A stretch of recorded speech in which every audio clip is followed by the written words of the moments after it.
అందరికీ నమస్తే. ఈరోజు వీడియోలో మనం వినబోయే కథ ఏంటో తెలుసుకునే ముందు మీ అందరికీ కూడా నా చిన్న రిక్వెస్ట్. కొత్తగా మా ఛానల్ చూస్తున్న వాళ్ళు తప్పకుండా ఒక లైక్ చేసి మీ ఫ్రెండ్స్‌కి, ఫ్యామిలీ మెంబర్స్‌కి షేర్ చేయండి. అలాగే ఇలాంటి మరెన్నో మంచి మంచి కథలు వినాలనుకుంటే ఛానల్‌ని వెంటనే సబ్స్క్రైబ్ చేసుకొని పక్కన ఉన్న బెల్ ఐకాన్‌ని క్లిక్ చేయండి. మరి ఇప్పుడు లేట్ చేయకుండా కథలోకెళ్ళిపోదాం. అమ్మా! ఇవిగో నిన్నటికే నీ మందులు అయిపోయి ఉంటాయి కదా! ఆఫీస్ నుండొస్తూ ఈ నెలంతటి కోసం నీకు మందులు తీసుకొచ్చానమ్మా అంటూ వాసు తల్లి చేతికి మందుల కవనిచ్చి తన గదిలోకి వెళ్ళిపోయాడు. పిచ్చి సన్నాసి! వీడికెప్పుడూ నా ఆరోగ్యం గురించి ఆలోచన. ఓ 2 రోజులు మందులు వేసుకోకుంటే నా ప్రాణం ఏమైనా పోతుందా ఏంటి? ఇద్దరూ ఇద్దరే.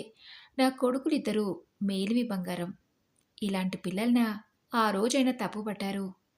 రేపు నేను పోతే నీకే కష్టం రాకుండా ఉండాలని ఆస్తినంతా ఆయన తదంతరం నాకు చెందేలా వీలునామా రాస్తానన్నారని 2 సంవత్సరాల క్రితం జరిగింది గుర్తొచ్చి సుభద్ర గతంలోకెళ్ళింది. సుభద్ర భర్త విశ్వనాథం. ఆ దంపతులకు 3 సంతానం. పెద్ద కొడుకు రఘు, రెండోవాడు వాసు, కూతురు శైలు. విశ్వనాథం రెవెన్యూ డిపార్ట్మెంట్లో పనిచేస్తుండేవాడు.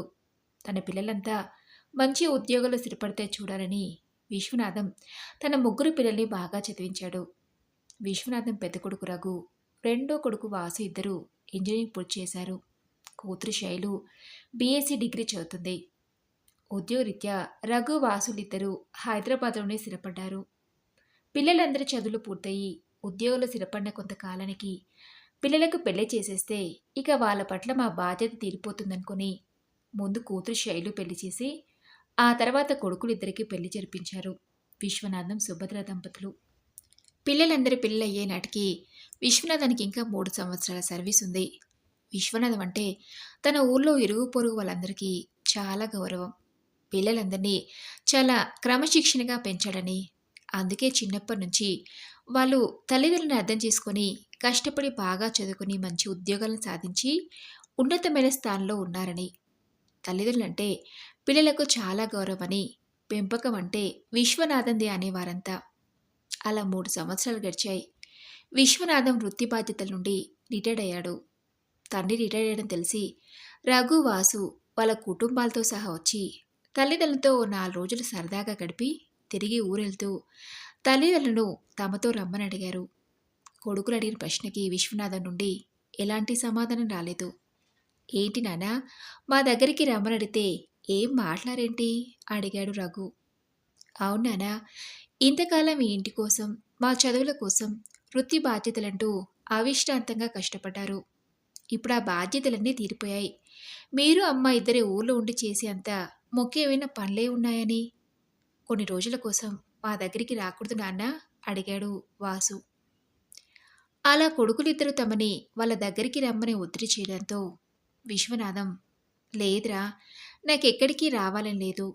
మీరన్నట్టు అన్ని బాధ్యతల నుండి నేను విముక్తునయ్యాను నిజమే, కానీ ఇంతకాలం నా కోసం, మీకోసం, మన ఇంటి కోసం తన రెక్కలు ముక్కలు చేసుకుంటున్న మీ అమ్మకి ఇప్పటికీ ఇంకా విశ్రాంతి అనేది లేదురా. ఉద్యోగంలో బదిలీల కారణంగా నేను ఇంటికి దూరంగా ఉన్నా మీ అమ్మ ఒకతే మిమ్మల్ని పెంచి పెద్ద చేసే బాధ్యత తీసుకుంది. ఉదయం లేచింది మొదలు ఇంటి పనులను, బయట పనులను చూసుకోవడం, మరోవైపు మీ చదువుల గురించి శ్రద్ధ తీసుకోవడం, ఇలా ఇప్పటి వరకు తనకొక్క రోజైనా విశ్రాంతి దొరికింది లేదురా. కొన్ని రోజులు ఇంటి పనులన్నీ నేనే చూస్తూ మీ అమ్మకి విశ్రాంతినివ్వాలనుకుంటున్నాను. కొన్ని రోజులు పోయాక వస్తానులే, మీరెళ్ళండి అన్నాడు విశ్వనాథం తన 2 కొడుకులతో. తండ్రి తమతో రామని చెప్పడంతో రఘు, వాసు భార్య పిల్లలతో తిరిగి తమ ఊర్లకు వెళ్ళిపోయారు. అలా విశ్వనాథం తన రిటైర్ అయిన దగ్గర నుండి సుభద్రకి ఇంటి పనిలో సహాయం చేస్తూ కాలక్షేపానికి రకరకాల మొక్కలను పెంచుతూ హాయిగా కాలం గడుపుతున్నారు. అలా 3 సంవత్సరాలు గడిచిపోయాయి. మధ్య మధ్యలో పండగలకి, సెలవులకి పిల్లలంతా వచ్చి ఓ 4-5 రోజులు తల్లిదండ్రులతో సరదాగా గడిపి వెళ్ళటమే తప్పితే విశ్వనాథం, సుభద్ర దంపతులు పిల్లల దగ్గరికి వెళ్ళి ఓ 4 రోజులైనా ఉండి వచ్చింది లేదు. అలా కొంతకాలం గడిచాక విశ్వనాథం, సుభద్రకు వయసైపోతున్న కారణంగా బీపీ, షుగర్లు వచ్చాయి. డాక్టర్ దగ్గరికి వెళ్ళటం, మందులు వాడటం చేస్తున్నారు. అలా విశ్వనాథం ఆరోగ్యం బాగానే ఉన్నా ఉన్నట్టుండో రోజు గుండెల్లో నొప్పిగా అనిపిస్తుందని చెప్పడంతో సుభద్ర ఇరుగు పొరుగు వాళ్ళ సహాయంతో భర్తని హాస్పిటల్లో చేర్పించింది. విశ్వనాథన్ని పరీక్షించిన డాక్టర్లు విశ్వనాథంకి వచ్చింది గుండె నొప్పి కాదని, అది గ్యాస్ వల్ల వచ్చిన ఛాతీలో ఇబ్బందని ఏవో కొన్ని మందులు రాసిచ్చి వాటిని వాడమని చెప్పి ఇంటికి పంపించారు. విశ్వనాథం తనకొచ్చింది గుండె నొప్పి కాదని అప్పటికి ఊపిరి పీల్చుకున్నా, నిజంగానే ఒకవేళ నాకొచ్చింది గుండె నొప్పి అయితే నేనిప్పుడు ఇలా ప్రాణాలతో ఉండేవాన్నా? ఒకవేళ నాకేమైనా అయితే సుభద్ర పరిస్థితి ఏంటి? అసలే తను ఒట్టి అమాయకురాలు. నేను లేకుండా ఎలా బతుకుతుంది అనే ఆలోచన మొదలైంది విశ్వనాథంలో. ఆ ఆలోచనతోనే 2 రోజులు నిద్ర లేకుండా గడిపాడు విశ్వనాథం. ఎప్పుడూ హుషారుగా ఉంటూ సుభద్రకి వంటింట్లోకి వెళ్ళగానే, నన్ను పిలవచ్చు కదా సుభద్ర, ఇద్దరం కలిసి వంట చేసుకునేవాళ్ళం కదా అనే భర్త 2 రోజుల్లో ఏమీ మాట్లాడకుండా ముభావంగా ఉండటం గమనించి, సుభద్ర, ఏంటండి, ఒంట్లో ఏమైనా బాగాలేదా?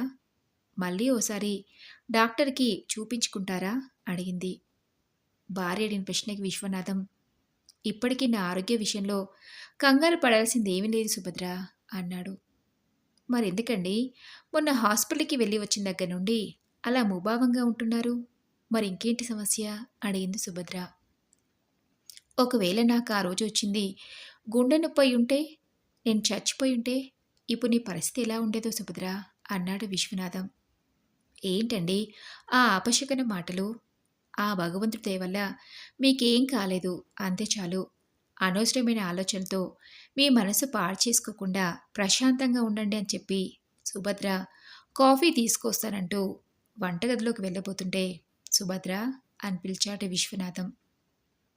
కిచెన్లోకి వెళ్ళబోతూ భర్త పిలుపు విని, ఏంటండి, ఇంకేమైనా కావాలా అడిగింది సుభద్ర. నాకేమీ వద్దు కానీ ఓసారి ఇలా రా, కూర్చో అంటూ తన పక్కన ఉన్న కుర్చీ కేసు చూపించాడు విశ్వనాథం. సుభద్ర వచ్చి భర్త పక్కన ఉన్న కుర్చీలో కూర్చుంటూ, ఏంటండి అడిగింది. మరేం లేదు సుభద్ర, పరిస్థితులు ఎప్పుడు ఎలా ఉంటాయో ఎవరికీ తెలీదు. నేను ఆరోగ్యంగా ఉన్నప్పుడే ఎవరినైనా లాయర్ని పిలిచి ఆస్తి నీ పేరున రాద్దామనుకుంటున్నాను అని చెప్పాడు విశ్వనాథం. భర్త మాటలకి సుభద్ర, మీకేమీ కాదు, ఎందుకలా ఆలోచిస్తున్నారు? అయినా ఆస్తినంతా నా పేరున రాయడం ఎందుకు? ఎప్పటికైనా మన ఆస్తి మన పిల్లలకే కదా. కావాలంటే ఆస్తిని వాళ్ళ పేరున రాయండి, నా పేరున వద్దు అంది సుభద్ర. భార్య మాటలకు విశ్వనాథం, సుభద్ర, పరిస్థితులు ఎప్పుడూ ఒకేలా ఉండవు కదా. నా దిగులంతా నీ గురించే. రేపు నేను పోతే నువ్వెలా బ్రతుకుతావో అనే, అందుకే అన్నాడు విశ్వనాథం. 2 కొడుకులున్నారు, మనకేంటండి, మనకేం తక్కువ? ఏ, వాళ్ళ మీద మీకు నమ్మకం లేదా? వృద్ధాప్యంలో వాళ్ళు మనల్ని చూడరనుకుంటున్నారా అడిగింది సుభద్ర. అలాగని నా ఉద్దేశం కాదు సుభద్ర, మన పిల్లలిద్దరూ మంచివాళ్ళు, మనమంటే గౌరవం, ప్రేమ. కానీ అన్ని రోజులు ఒకేలా ఉండవు కదా అన్నాడు విశ్వనాథం. భర్త మాటలకు సుభద్ర, మీరెన్నైనా చెప్పండి, ఆస్తిని పిల్లల పేరున కాకుండా నా పేరున రాయడం నాకు అస్సలు ఇష్టం లేదంటూ అక్కడి నుంచి లేచి వంటగదిలోకి వెళ్ళింది సుభద్ర. అలా వారం రోజులు గడిచాయి. సుభద్ర ఎంత చెప్పినా వినకుండా ఓ రోజు తనకు తెలిసిన లాయర్ ఒక ఆయనను పిలిపించాడు విశ్వనాథం. సుభద్ర, 2 కాఫీలు తీసుకురా అని పిలిచాడు. అప్పటి వరకు వచ్చింది ఎవరో సుభద్రకు తెలీదు. వంటింట్లో కాఫీ కలుపుతున్న సుభద్రకు విశ్వనాథం లాయర్ మాట్లాడుకున్న మాటలు వినబడి, అంటే నేను వద్దన్నా వినకుండా ఈయన లాయర్ని రమ్మని ఆస్తిని నా పేరున రాస్తున్నాడా అని తన మనసులో అనుకుని కాఫీ కలుపుకుని 2 కప్పుల పోసి తీసుకెళ్లి ఇద్దరికీ ఇచ్చింది. సుభద్ర, ఈయన నాగభూషణమని లాయర్, నాకు బాగా పరిచయమని లాయర్ని భార్యకి పరిచయం చేశాడు విశ్వనాథం. లాయర్కి కనీసం నమస్కారం అండి అని కూడా చెప్పకుండా, వద్దనే వినకుండా అన్నంత పని చేస్తున్నారని భర్త మీద కోపంతో, ఆస్తి నా పేరు మీద రాయటం నాకు అస్సలు ఇష్టం లేదని చెప్పాను కదా, అయినా కూడా వినకుండా ఏంటండి ఇదంతా అంది సుభద్ర కాస్త కోపంగానే. సుభద్ర, ఎప్పుడు నువ్వే అంటుంటావు కదా, మీరేది చేసినా బాగా ఆలోచించే చేశారని. ఇది కూడా అంతే సుభద్ర, అర్థం చేసుకో అన్నాడు విశ్వనాథం. ఇంకేమీ మాట్లాడకుండా సుభద్ర అక్కడి నుంచి వెళ్ళిపోయింది. విశ్వనాథం గారు. ఏదైనా సమస్యనా? అడిగారు లాయర్ నాగభూషణం. అందుకు విశ్వనాథం, ఆస్తిని తన పేర రాయటం సుభద్రకిష్టం లేదని, కొడుకుల పేర రాయమంటుందని, అయినా నన్నే మార్చుకోకపోయేసరికి తనకి కోపం వచ్చినట్టుంది. అంతే అని చెప్పాడు విశ్వనాథం. మీ ఇద్దరు పిల్లలు చాలా మంచివాళ్ళని విన్నాను. పైగా మీ భార్య కూడా ఇష్టం లేదు ఆస్తిని తన పేరున రాయటం. మరెందుకండి మీ భార్య కోరుకున్నట్లే మీ కొడుకుల పేరు మీద రాయొచ్చు కదా అని లాయర్ నాగభూషణం కూడా అనటంతో విశ్వనాథం కాసేపు మౌనంగా ఉండి, సరే అలాగే చేద్దామని తన ఆస్తిని తన తదనంతరం కొడుకులిద్దరికీ చెందేలా వీలునామా రాశాడు. విషయం విని సుభద్ర చాలా సంతోషించింది. అలా ఓ సంవత్సరం గడిచిందో లేదో విశ్వనాథం అనుమానపడట్లే నిజంగానే గుండెపోటుతో కాలం చేశాడు. భర్త ఇక లేడనే విషయం సుభద్రకి ఒకసారిగా ప్రపంచమంతా తలకిందునట్టు అనిపించింది. తండ్రి వార్త విని రఘు వాసులిద్దరూ భార్య పిల్లలతో వచ్చారు. రఘు తండ్రికి తలకొరు పెట్టి అంత్యక్రియలను పూర్తి చేశాడు. తండ్రి చనిపోయిన రోజు నుండి 11 రోజుల పాటు దశదిన కర్మలు ఘనంగా జరిపించారు. తండ్రి పేరిట దానాలు, ధర్మాలు, సంతర్పణలు ఊరందరినీ పిలిచి భోజనాలు పెట్టడం చూసి అందుకోసం వచ్చిన బంధువులు, ఇరుగు పొరుగు వాళ్ళు, స్నేహితులు రఘువాసులను బాగా మెచ్చుకున్నారు. విశ్వనాథన్ దశదిన కర్మ పూర్తయిన 2 రోజులకి లాయర్ నాగభూషణ్ వచ్చి, సంవత్సరం క్రితం మీ నాన్నగారు తన ఆస్తిని మీ ఇద్దరి పేట రాసిన ఆస్తి పత్రాన్ని రఘువాసులకు అందజేశారు. లాయర్ ఇచ్చిన ఆస్తి పత్రాలను చేతిలోకి తీసుకుంటూ, ఆస్తి కావాలని మేమెప్పుడు అనుకోలేదు. నిజానికి నాన్న ఆయన ఆస్తిని అమ్మ పేట రాసుంటే బాగుండేది. నాన్న మాకు మంచి చదువును చెప్పించారు. ఆ కారణంగానే మేమిద్దరం ఇప్పుడు మంచి ఉద్యోగాలు ఉన్నాం. అమ్మా నాన్న చల్లని ఆశీస్సులుంటే మాకంతే చాలు. ఈ ఆస్తిపాస్తులేవి మాకొద్దు అని లాయర్ నాగభూషణం ఇచ్చిన ఆస్తిపత్రాన్ని తీసుకెళ్ళి, నాన్న తన ఆస్తిని మా పేరున రాసిన ఈ పత్రాలు అమ్మ దగ్గర ఉండటమే న్యాయమని ఆస్తి పత్రాలను తల్లికి అందజేశారు రఘువాసులు. వాటిని తన చేతుల్లోకి తీసుకుంటూ భర్త ఫోటో కేసు చూస్తూ, చూసారా, నేనెంత చెప్తున్నా వినకుండా ఆ రోజు పిల్లల పేరున కాకుండా ఆస్తిని నా పేరున రాయాలనుకున్నారు. ఇప్పుడు అర్థమైందా మన పిల్లలు ఎలాంటి వాళ్ళు? అనవసరంగా వాళ్ళని అనుమానించారు కదండి అని తనలో తానే అనుకుంది సుభద్ర. విశ్వనాథం చనిపోయేప్పటికీ 15 రోజులైంది. రఘువాసులు ఇద్దరు తిరిగి వెళ్ళిపోతూ తల్లిని తమ వెంట రమ్మనడిగారు. అందుకు సుభద్ర, మీ నాన్న పోయి 1 నెల రోజులైనా కాలేదు. అప్పుడే ఏంటిని మీ నాన్న జ్ఞాపకాలను వదిలి ఎలా వస్తాన్రా? కొన్నాళ్ళు పోయాక చూస్తాలే అని సుభద్ర అంటే, అమ్మా, నాన్న రిటైర్ అయిన వెంటనే మీ ఇద్దరిని మా దగ్గరికి రమ్మంటే రాలేదు. కొడుకుల దగ్గర హాయిగా ప్రశాంతంగా ఉండాల్సిన సమయంలో ఇద్దరే ఒంటరిగా జీవితం గడిపారు. ఇప్పుడు నాన్న లేరు, అది తెలిసి కూడా నేను ఇలా ఒంటరిగా ఉండనివ్వలేం అన్నారు. కోడలు కూడా, అవునత్తయ్య, ఇప్పుడు కూడా మా దగ్గర ఉండనంటే ఎలా? మీకు ఏ ఇబ్బంది రాకుండా కంటికి రెప్పలా చూసుకుంటాం రండత్తయ్య అన్నారు.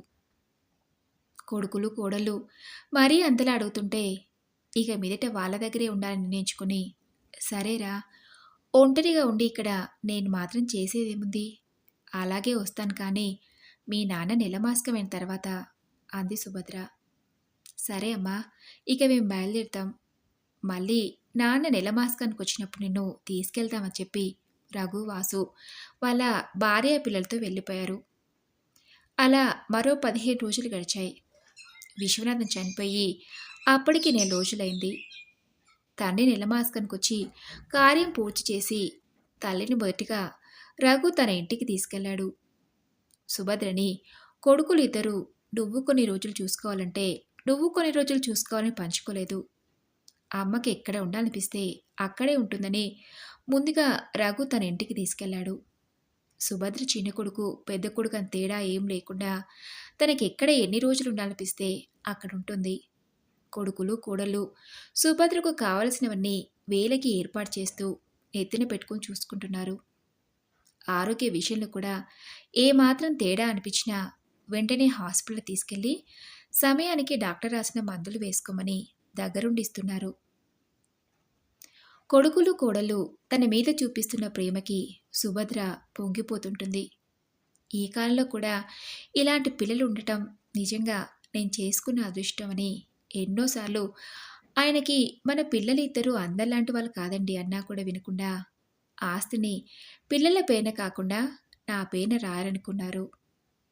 ఆయన పోయాక పిల్లలను చూసుకుంటారో లేరోననే అనుమానం ఆయనకెందుకొచ్చిందో అనుకుంది సుభద్ర. అత్తయ్య, అత్తయ్య అనుకుంటూ తన గదిలోకొస్తున్న కోడలు పిలుపుకి ఉలిక్కిపడి సుభద్ర గత నుండి తేరుకొని, ఏంటమ్మా అడిగింది సుభద్ర. తన కోడలు శ్రావణిని. భోజనానికి రండత్తయ్య. ఆయన పిల్లలంతా డైనింగ్ టేబుల్ వద్ద కూర్చున్నారు. రండి భోజనం చేదురు కానీ అంటూ శ్రావణి తన అత్తగారి చేతిని పట్టుకొని డైనింగ్ టేబుల్ వద్దకు తీసుకెళ్ళింది. కొడుకు, కోడలు, మనవడు, మనవరాలు వాళ్ళందరికేసి చూస్తూ వీళ్ళంతా నా కుటుంబం. ఇప్పుడు వీళ్ళే నా ప్రపంచమని మనసులో అనుకుంది. అప్పటికే సుభద్ర కలలో సన్నటి నీటి పొర. ఓసారి పైకి చూసి, చూస్తున్నారా మన పిల్లలు నన్ను ఎంత బాగా చూసుకుంటున్నారో. నా గురించి దిగులు పడకుండా నా సంతోషాన్ని చూసి ఎక్కడున్నా మీ ఆత్మ శాంతిస్తే నాకంతే చాలు అనుకుంది సుభద్ర. మరి ఇదండి ఈరోజు కథ. ఈ కథపై మీ విలువైన అభిప్రాయాల్ని నాతో కామెంట్ బాక్స్లో షేర్ చేసుకోండి. అలాగే ఈ కథ మీకు నచ్చింది అనుకుంటున్నాను. నచ్చితే తప్పకుండా ఒక లైక్ చేసి మీ ఫ్రెండ్స్కి, ఫ్యామిలీ మెంబర్స్కి షేర్ చేయండి. అలాగే ఇలాంటి మెన్నో మంచి మంచి కథలు మీరు అనుకుంటే ఛానల్ని వెంటనే సబ్స్క్రైబ్ చేసుకొని పక్కనే ఉన్న బెల్ ఐకాన్ని క్లిక్ చేయండి. నెక్స్ట్ వీడియోలో మరొక మంచి కథతో ముందుంటాను. Thanks for listening.